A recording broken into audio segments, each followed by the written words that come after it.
बिस्मिल्लाहिर्रहमानिर्रहीम। तो आज लेके आई हूँ आपके लिए एक ऐसी रेसिपी जिसके मुख्तलिफ़ किस्म के नाम हैं, जिसको मुतंजन, ज़र्दा, मीठे चावल भी कहा जाता है।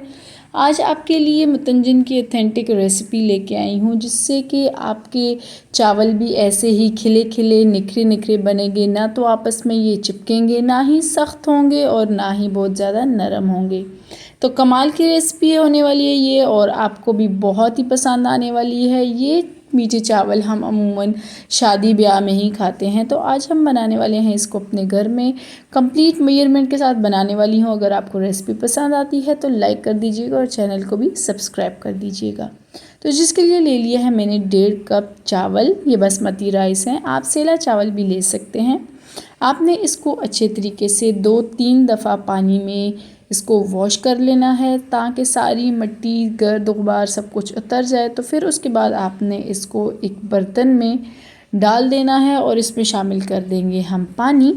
हमने क्योंकि इन चावलों को उबालना है, बॉईल करना है इन चावलों को, तो मैंने डाल दिया इसमें थोड़ा सा नमक और 3-4 लौंग, दालचीनी, थोड़ा सा ऑयल, और साथ ही इसमें शामिल कर देंगे विनेगर यानी कि सिरका, जिससे चावल हमारे आपस में चिपकेंगे नहीं और ज़बरदस्त किस्म के बॉयल होंगे। तो इनको रख देते हैं बॉयल होने के लिए। हम करते हैं नेक्स्ट प्रोसीजर। अब सबसे पहले मैं आपको क्लियर कर दूं कि ये मेरी प्यारी सी कढ़ाई का हाल इतना बुरा हो गया कि मैंने इसमें केक बेक कर दिया। केक बेक कर रही थी तो लाइट चली गई, फ़ौरन से निकाल के यही सामने थी तो इसमें रख दिया। इसका हो गया हशर ख़राब, इसको भी हम ठीक कर ही लेंगे। तो आते हैं अपने मुद्दे पे कि हमने ले लिया थोड़ा सा ऑयल, उसमें मैंने डाल दिए हैं इलायची के दाने, और उसमें ड्राई फ्रूट्स को मैंने हल्का रोस्ट कर लिया है। याद रहे कि मैंने इसमें अभी कोकोनट ऐड नहीं किया, क्योंकि वो फिर रोस्ट होने पे जल जाता है, तो वो मैंने नहीं किया। फिर मैंने इसमें थोड़ा सा दूध डाल के उसके बाद मैंने इसमें चीनी डाल दी है, और ये मैंने 1/4 कप शुगर ली है। आप अगर ज़्यादा मीठा पसंद करते हैं तो आप चीनी को 1 कप भी कर सकते हैं। अब चावल हमारे बॉईल हो चुके थे, थोड़ा सा मैंने 3 बाउल में निकाल लिए हैं, और बाकी जो चावल बच गए हैं तो उसको आपने ये मिक्सचर में डाल देना है और इसको अच्छे तरीके से मिक्स कर देंगे, ताकि चीनी और ये सारे ड्राई फ्रूट्स आपस में कम्प्लीटली मिक्स हो जाएं। तो आपने सिंपली इसको कर देना है अच्छे तरीके से मिक्स। और उसके बाद जो हमने चावल बॉईल करके सेपरेट निकाल दिए थे, तो आपने इस तरह से करना है कि जो भी कलर आप ऐड करना चाहते हैं वो आपने सेपरेट बाउल में इस तरीके से ऐड कर देना है। मैंने यहाँ पे लिक्विड कलर यूज़ किया है, और अगर आप पाउडर कलर यूज़ करेंगे तो आपको फिर उसको थोड़ा सा पानी में घोल के फिर चावलों पर ऐड करना पड़ेगा। तो मैंने सिंपली यहाँ पे लिक्विड कलर को 3 डिफरेंट कलर्स लिए हैं, रेड, येलो और ग्रीन। उसको तीनों बाउल्स में मैंने सेपरेटली मिक्स कर लिया है। अब जो चावलों वाला मिक्सर था उसमें से आपने देखा कि जो दूध हमने डाला था वो कम्प्लीटली ड्राई आउट हो चुका है।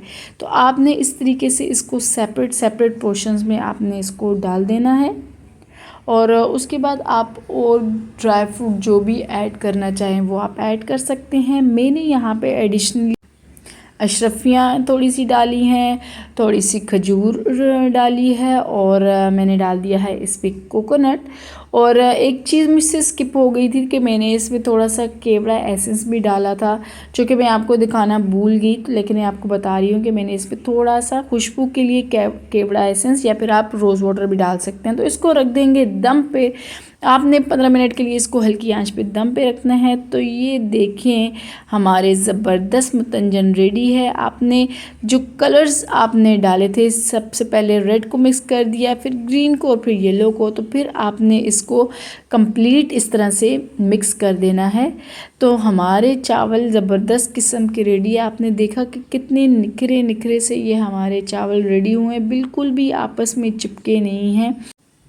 तो देखा आपने कितना ही हमने इजीली इन चावलों को, मीठे चावलों को घर में ऐड कर दिया है। और आप अगर इसमें मावा भी ऐड करना चाहें तो वो भी कर सकते हैं, चमचम भी ऐड कर सकते हैं, जो आपका दिल करे, जैसे चाहे आप इसको बना सकते हैं। ज़रूर ट्राई कीजिएगा, बहुत ही ज़बरदस्त रेसिपी होने वाली है, आपके बच्चों को बहुत पसंद आएगी। मिलते हैं किसी और ऐसी ही वीडियो के साथ, तब तक अल्लाह हाफिज़।